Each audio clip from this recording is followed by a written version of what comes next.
thế rồi. Nhẹ nhàng đẹp như thế rồi. Có blip bóc tiền này cho đến gôn cũng đéo có nào rồi. Ám ảnh đến già. Mà đủ á. Mình nhìn cái hướng bảo là dạo này không dạo. Hướng cũng như vùng chân là mình biết là ra ngoài rồi. Đi thẳng rồi bỏ giải rồi. Như lòn đi. Chân chân kéo nó đi.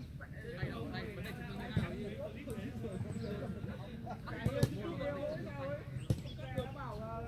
Mình xe về sừng nghẹn đi. Phải về nhà, phải về tận cầu giấy tay thối mà. Bắt đầu ngồi về xem lại 10 giây thôi. Mình chỉ sẽ là cái quả là của Việt ấy. Nó nhìn thấy mình cũng cả mỗi lần một cánh thế nào nó nhìn chuyển em chuyển nhẹ nhàng chuyển mình đứng ở đây ta đứng bên này ông chừng mẹ bắt người ta anh lột cắm đầu cổ chạy về một à chân là hay rồi ném lên con ném vào giữa vào cái thằng áo đỏ em bảo là cái áo đỏ sao mà cứ nhém người đi quẹ ông ấy đi kiểu quẹ anh ta ấy đi cái đồ đỏ lao vào thuê quả nếu còn đam bắt được khoảng cách thôi thôi đúng rồi chụp luôn luôn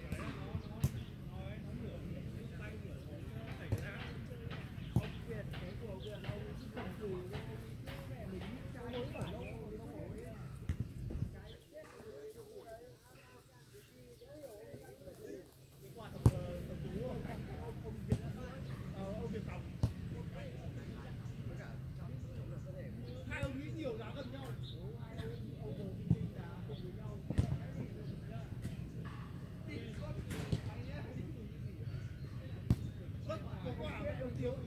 Tiếng ông Tú à? Anh Bin! Em không có giảm.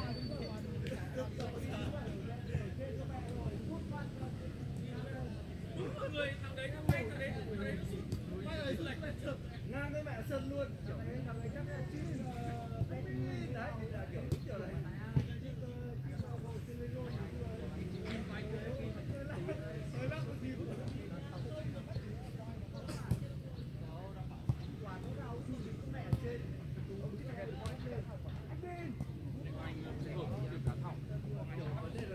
Nghĩ cái tình huống bóng nó sẽ ngang như thế.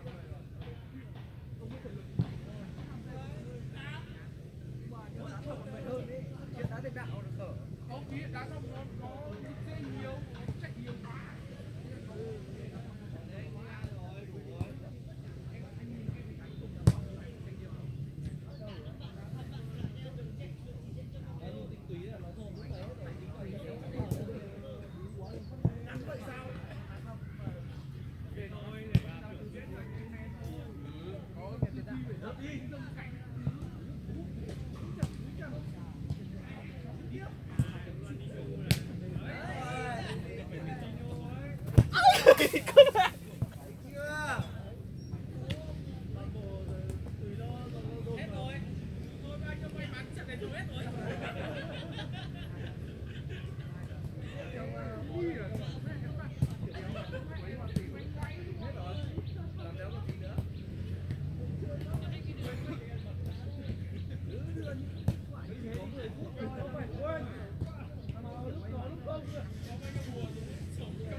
ai chậm đi mãi lùi ra điện thoại để lùi sự cố này. Tết nhất thì không đi đâu thì cho ai thôi bóng thì về quên ra được đúng không? Đâu à? Để giữa đường giữa phố này. Đâu nếu phải.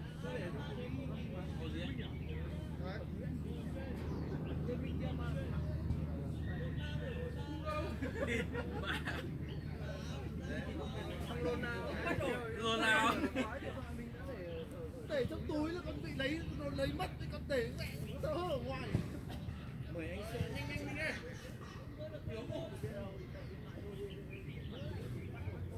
Ông biết mà ông làm như thế người ta không muốn lấy người ta nó kiểu cô là cũng phải lấy. Đấy tôi bắt cho. Áo mình nghe.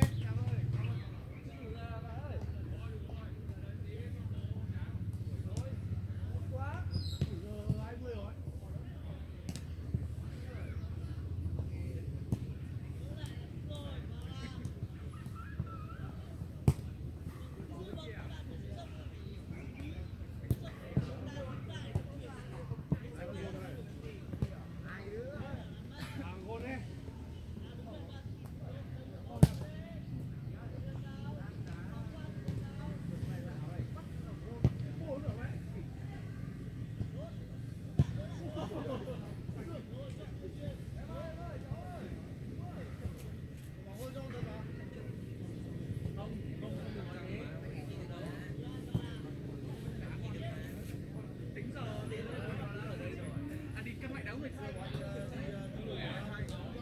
Trời mưa to cái thầy bảo không anh nghỉ mất tí sau lưng thầy một đồng.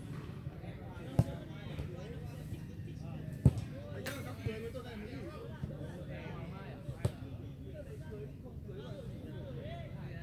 Thầy bảo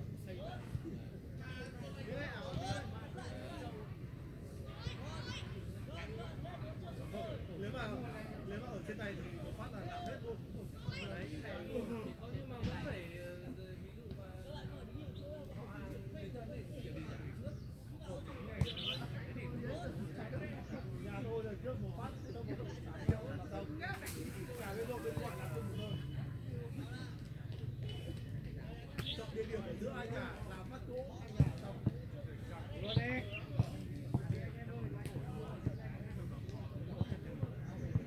Vậy làm đéo nữa. Con bà thì sửa rồi.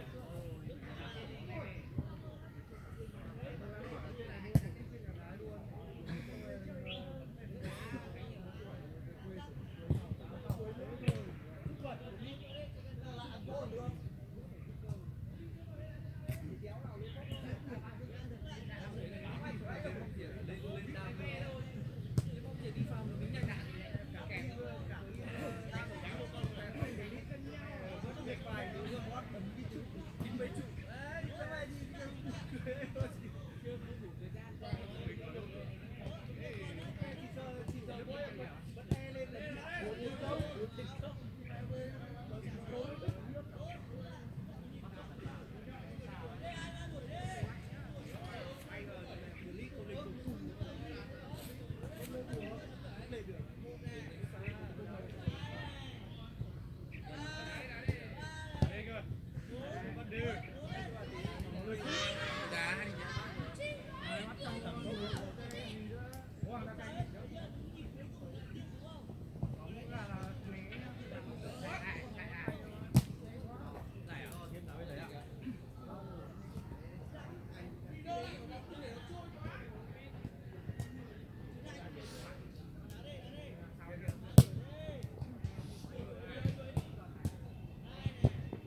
ngon đi. Không ngon đi. Mày chỉ đeo gối được.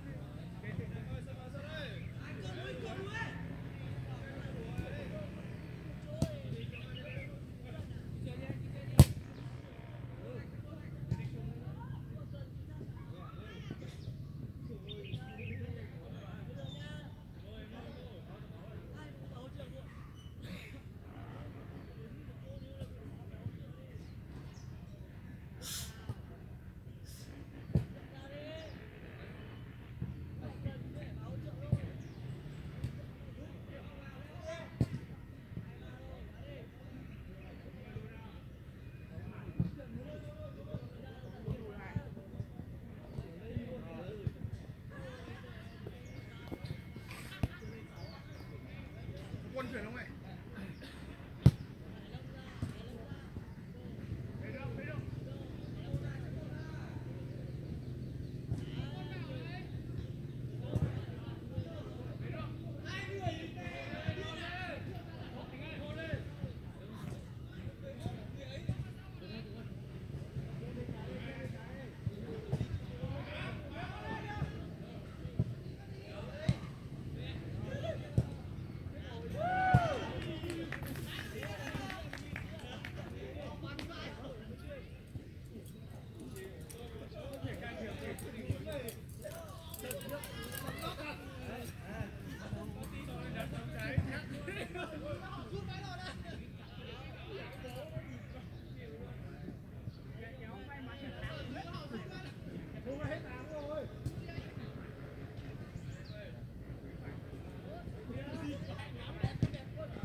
Đức ơi, cầm một anh số nữa ra đây với.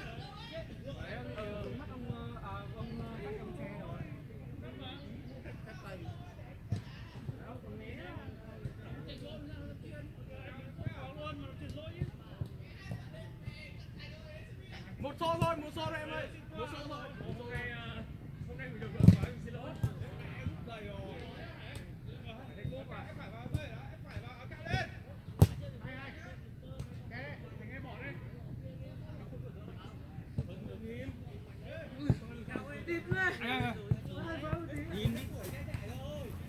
Cất mắt đi à? Là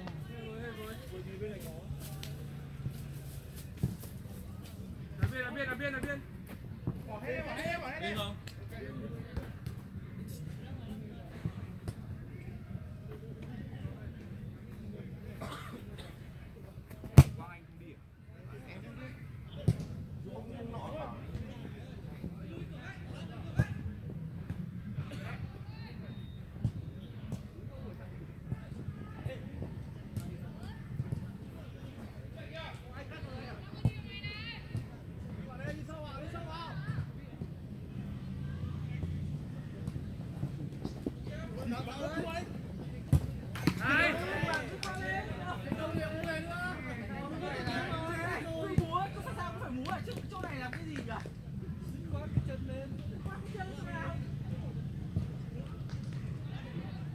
Quang Anh không đi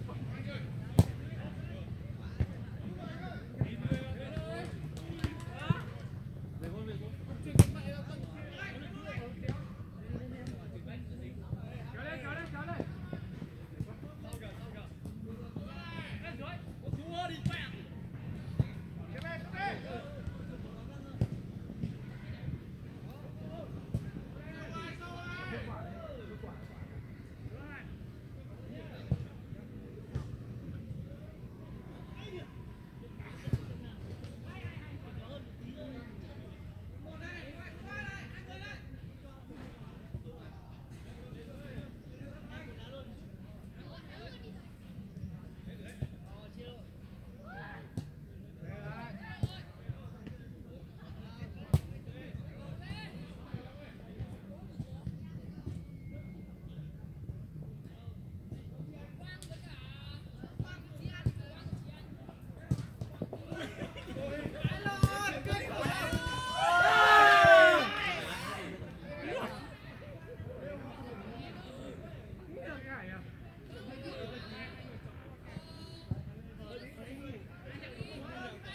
đừng rồi.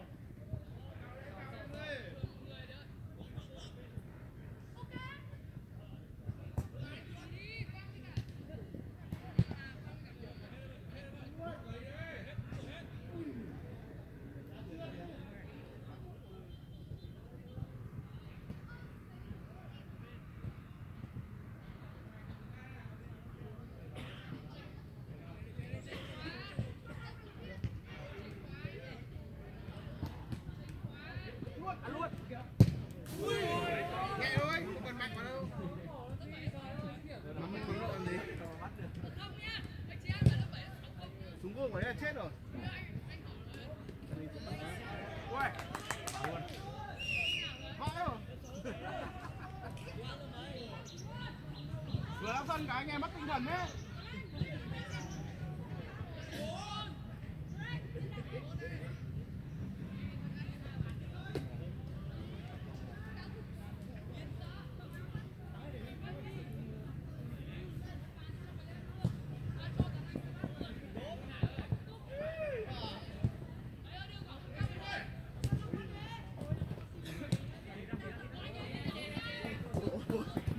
Phải đập phanh rồi.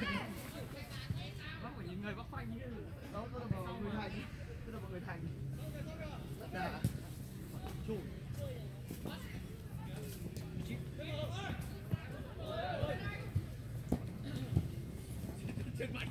Phá chuyển kéo đâu.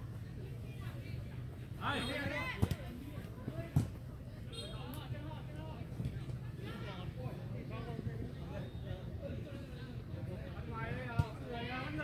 Anh hai bạn. Có bạn ơi. Con hô lên. Bắt người vào đây. Người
Thêm mấy phân nữa em ơi.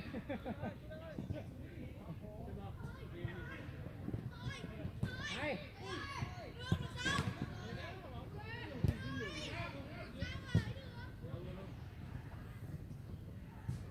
Trong người kìa kìa. Đúng rồi. Ôi, nhìn không được mà. Tư duy đã ổn rồi. Chỉ gặp rôm đi.